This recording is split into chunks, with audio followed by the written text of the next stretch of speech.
It is always great catching up with my next guest. Adrian Yanez has got a big fight coming up here against Tony Kelley, UFC Fight Night, June 18th in Austin, Texas. Adrian, how you doing, man? Man, I'm doing great. Living, loving life, man. I'm loving it. And just, man, I'm blessed, man. I'm absolutely blessed. That's awesome. We got to start first with the fact you're in this new studio, so to speak. You're doing the streaming. How did that all come together? When did you start doing that? Man, I've been thinking about streaming for a long time. Like I just like because I've always been into games, always been into gaming. I like just kind of growing up, I'd be playing games. So just one day, I had like my a couple of my coworkers, they started streaming, they started doing it, and they like had general love for it, and they actually kind of pushed me into it. Like, no, you can do it, you can do it. So I actually like if it wasn't for them, I wouldn't have started anything.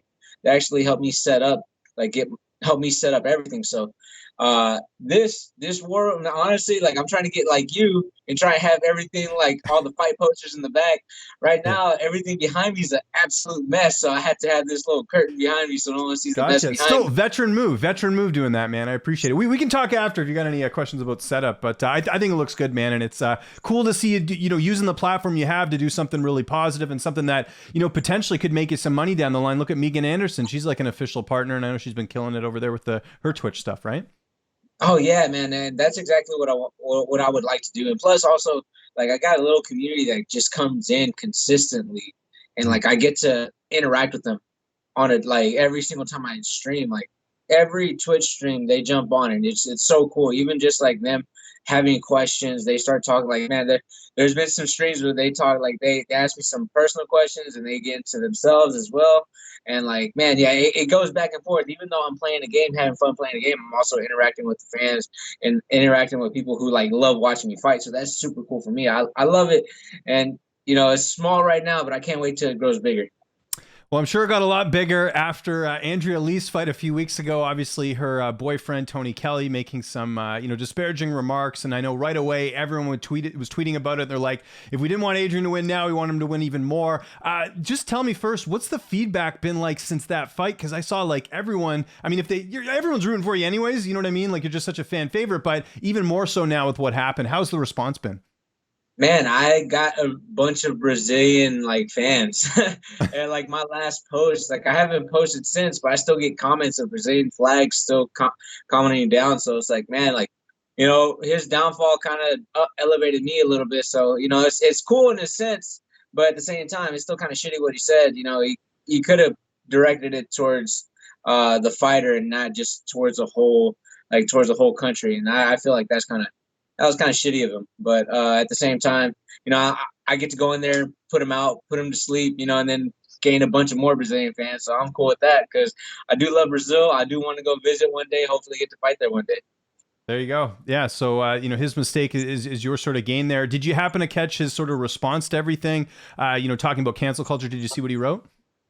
Yeah. And you know what? Like his response was kind of just like, I don't know. I honestly was just like, bro, all you had to do is just apologize. Like that's all you really had to do. Mm-hmm. Like you didn't have to like go through cancel culture. It's like, bro, honestly, us fighters, we're not big enough to be canceled. So yeah, it's not really cancel culture. It's just you offended a whole bunch of people from Brazil, and now like you're getting the backlash from it. It's not cancel culture. There's a lot of people that just didn't like what you said, responding to you, and then also you happen to be a fighter, and I'm the fighter that's fighting you. So yeah, of course I'm gonna get the bigger. Everybody's gonna want me to knock him out. And it just happens to be what it is. You just talk shit about a whole country. So his response, he could have just been like, "Hey, man, in the heat of the moment, I just wasn't even thinking straight. I'm sorry. I'm completely sorry." But except he just kind of just put the blame. Instead of like being like, "Hey, I apologize," he just went, "No, fuck you. It's cancel culture." Like, yeah, you're not gonna do this or whatever. So to me, he kind of messed up by not even like just admitting that he was wrong and what he said. He could have been like, man, I meant it towards like not to call her a dirty Brazilian or anything like that. I could have just been like, she's a dirty fighter or whatever. But he went on talk mess to a whole country, and that's honestly talk mess about a country, they're gonna get you. So you talk like if Peter Yan were to talk mess about the United States, every United States guy is gonna be talking mess about Peter Yan. it just what comes with the game. And then also, with this, like I mentioned, you got all these new fans. Is there more pressure, or do you take that, new fan base and the new followers? Do you take that as more motivation to perform even better? Like, because I would imagine there is a bit of pressure now. It's like, okay, well, all this has happened. Everyone's rooting for you. You got to do your end of the bargain. How do you sort of take that in? Man, honestly, like I've always thought of it like this, but I always know that fans are fickle. So, one day they're with you, one day they're not. So to me, I never put that pressure of like having to perform for a certain person, perform for a thing. Because I used to have my motivation for fighting just to be like, I gotta do this, because my dad wanted me to do this, or like I had to do this because my coach wants me to do this. I fight for me, and it just happens to be like my style, just go in there, put pressure on them, knock them out, and that's what they want me to do. So, but either way, I believe I'm gonna go ahead and like, I believe I'm gonna knock him out. So when I do, I'm gonna reap the victories. I'm gonna reap the Yeah. what comes with victory. So it's gonna be better for me on that end. But no added pressure because I still want to do what I wanted to do when I first initially signed the contract. That's knock him out because the extra 50 G's come my way. That'd be amazing. Get my kid, get my kid a little bit, couple more pair of shoes, get a little bit more outfits. So I think that would be amazing. And then, the other thing too, I don't know if you caught, you brought up a great point about how fans are fickle. Did you see that thing that Jeff Molina posted, that the two DMs he got? The one was like, Jeff, I'm a huge fan of yours and all this, and you did really well. And then the next one is like, you suck. And like, it's crazy, man. Like this is my thing with social media, especially. I find there's a lot of young kids, unfortunately, who've grown up in an era where they feel like they can just say whatever they want. And I don't know, I'm a bit more old school, a little bit older than you, and a lot of the fans that are saying this stuff, but it's like, I just never would think to do that just because I just don't think I'd gain anything out of it. I don't know. It's weird. Have you kind of noticed that too, that, people are just very loose about what they say online? Oh, absolutely, man. Absolutely. They get really crazy. They Mhm. get absolutely just nuts. And it just kind of turns into like one of those things like, because I used to be very like on social media, just like trying to respond to everybody, respond to the fans and all that stuff. And I'm not even gonna lie to myself. I did pull myself back from being on social media a lot, just because, man, like you're gonna see a couple of ones that slip up. Like I would see nothing but positive, but there are a lot of ones that slip up. And like, man, some guy that was following me and I'd followed him back. It was like one of those like, hey, follow me back. Like, sure, yeah, I'll give you like, Yeah. at the time, whenever I followed him, it was all like, oh man, Adrian Yanez, like, oh, this is so amazing. I got his follow. Then next you know, like months later, he's talking, you talk shit about me, and I'm like, bro, like really? Mhm. Like yeah. But also too, I kind of been off social media ever since that time I got hacked, and like people have just been like, yeah.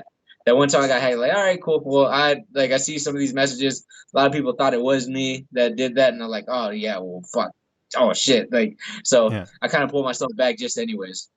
Let's talk about Tony Kelley, the actual fight itself. He's got an 8-2 record. What do you know about him? How do you feel like you match up against him here?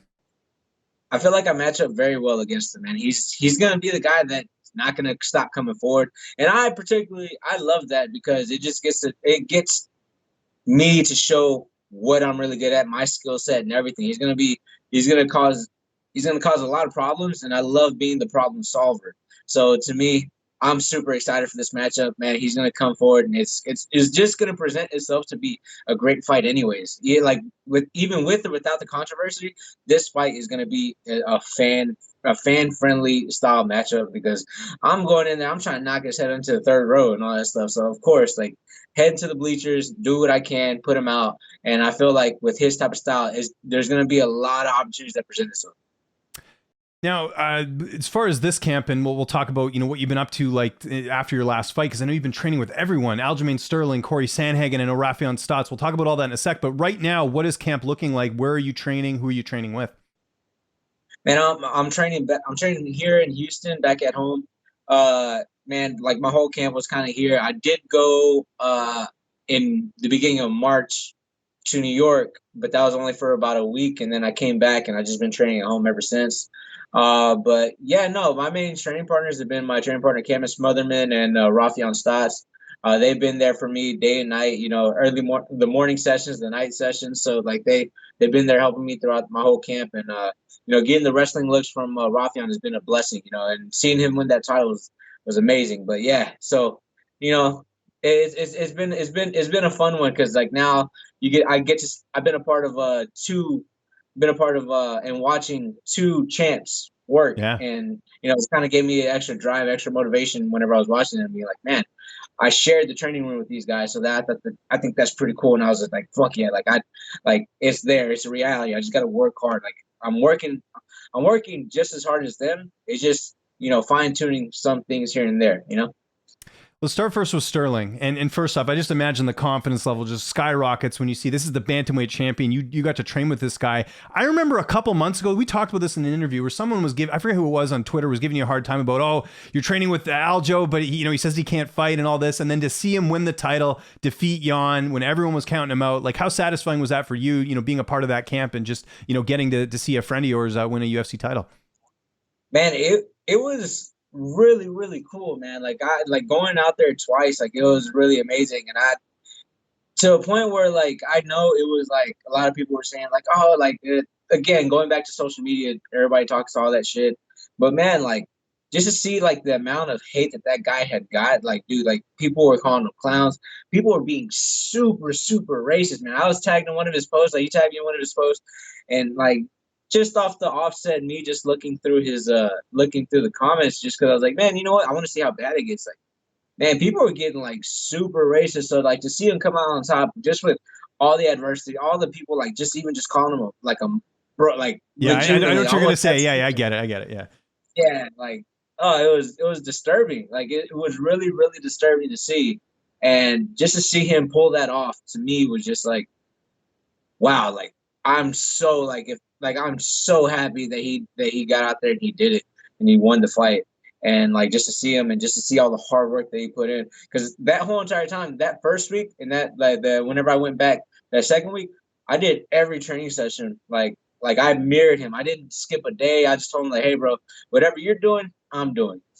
So I pretty much followed him throughout the whole week, and pretty much like I was training on the chance time. So I got in some great work with Ray Longo and also the Sarah BJJ black belts. A lot of beasts over there. So I felt super cool just to be a part of it. That's good, man. And take that into this fight, which is great. On that same note, who's going to be in your corner for this fight? Who will you have? I have a Muay Thai coach that I've been working with. His name's Michael Chase Corley. I'm gonna have him in my corner, and then also my main training partner, Cameron Smotherman. He's gonna be there, and the person who's been there since the very beginning, my brother AJ, he's gonna be in my corner. So those three guys. Pretty much to my Muay Thai coach. I have been working with Eve Edwards, but just not as much as I've been working with the Muay Thai coach. So he's gonna be in my corner, the Muay Thai coach, my training partner, because like he knows me, and then also my brother, just for the comfortability of having my brother around. Cool. How's this fight playing out on June 18th? How do you see it going down? I know you don't like getting paid by the hour. I don't like getting paid by the hour, man. I don't like getting paid by round either. So I want to go out there, knock him out in the first round. It's gonna be a tough fight. It's gonna be I know this fight is going to be tough and it's going to be an absolute banger, but I do see myself knocking him out in the second round. Like I said, on paper is a great fight. Definitely has fight of the night written all over it. I guess the only downside is Kelley's not a ranked guy. So I would almost think in some ways he has a lot more to gain from a win than you do if you get a win over him. I know you don't really care about that stuff. A fight's a fight. It doesn't matter. But where would a win put you, so to speak? And I don't feel like it moves me up too much. Like I just feel like it probably moves me up one spot, if anything. Like I said, I've had people, I know people that know him that told me, hey, thank you for taking the fight. Like they told me, thank you for giving him an opportunity. Not gonna say no names, but yeah. Okay. But no, man, it doesn't do much for me, but I'm not going to pass up the opportunity to fight in my hometown, like not my hometown, my home state, like just a couple hours away from my hometown. So I was not going to pass that up. And also too, even just like watching a Tony Kelley fight, like despite what you think of what he said and all that stuff, he comes to fight. He comes to fight every single time, and that's the type of fight. Like that's the type of fight I like to put up. Like that's the type of fighter I want to fight every single time. The guy who's going to come to fight. You know, I love that. I love that because it's going to be fan friendly, and it's either going to be a performance of the night for me or a fight of the night for me. So to me, like it's a win-win situation. You know, I feel like I'm gonna come out and I'm gonna starch him anyways. But if he can take the shots, it's gonna be a fight of the night. You know, and I'm gonna win that decision and a fight of the night bonus. Remind me again, how many more fights you have left on your contract? So since I just signed a new one, so I had 3 fights. I had a 4-fight deal. I fought 3 fights. My Randy Costa, after that Randy Costa fight, we renegotiated. Oh, that's right. For the Navy fight, and then now I'm on a new 4-fight contract. So, you know, this will be my second fight on the 4-fight contract. Makes sense. That's awesome. You talked about playing video games. I was curious, what was your favorite video game growing up? Was there one that you really enjoyed? Man, my favorite one at the time, it was definitely Halo growing up. And it moved on to like Call of Duty. And then whenever it got to the online experience and all that stuff, it started becoming more of like just like Call of Duty, playing team deathmatch and all that stuff. And then once they introduced Battle Royale, that mode, I ended up just loving it and just falling in love with like Apex Legends, just like fully consumed. Like I even have like the Apex Legends like mobile. So yeah, so like I have it on my computer and also have it on my phone. And but even going just before, one of my favorite games before like the Halos and all that stuff was Fight Night. Fight Night Champions and Fight Night Round 4, Fight Night Round 3, 2 and 1, and then also WCW like it versus NWO on the Nintendo N64. 64. Yeah, speaking my language. And then they remade it basically for WWF at the time. It was WrestleMania 2000. Remember that? Similar game. Oh yeah, same. You had to plug in the cartridge and everything like that. Whenever it wasn't working, you blow in the cartridge, put it back in. Yeah, yeah. Those are the times. It was much simpler back then. Yeah, it was. I agree. Adrian, thanks so much for doing this, man. We're really looking forward to this fight. UFC Austin, June 18th. If there's anyone you want to thank, any sponsors, any social media, I'll give you the last word. And thank you to my team, Iridium Sports Agency. If it wasn't for them, you know, they helped me get me in this position. A big shout out to my coach, Saul Solis. If it wasn't for him, I wouldn't be in the position I am today. Also a big shout out to Duke's Up Official, man. I got soap. You know, go over to their website. No way. Go to Duke's Up Official. Get yourself the heavy hitter bar. You can get yourself the 3-piece, the 3-piece of me, myself. You can get 3 of my soaps, or you can get 3 of one of my soap and a couple. They have 5 other fighters, 4 other fighters. They have a couple amateurs. They have a pro, and then they have 2 boxers on there. So you know, help them out. They support fighters through and through. I really respect what they're doing so much. You know, really dope of them to do that. And also Drink HRW. Amazing. Thank you so much.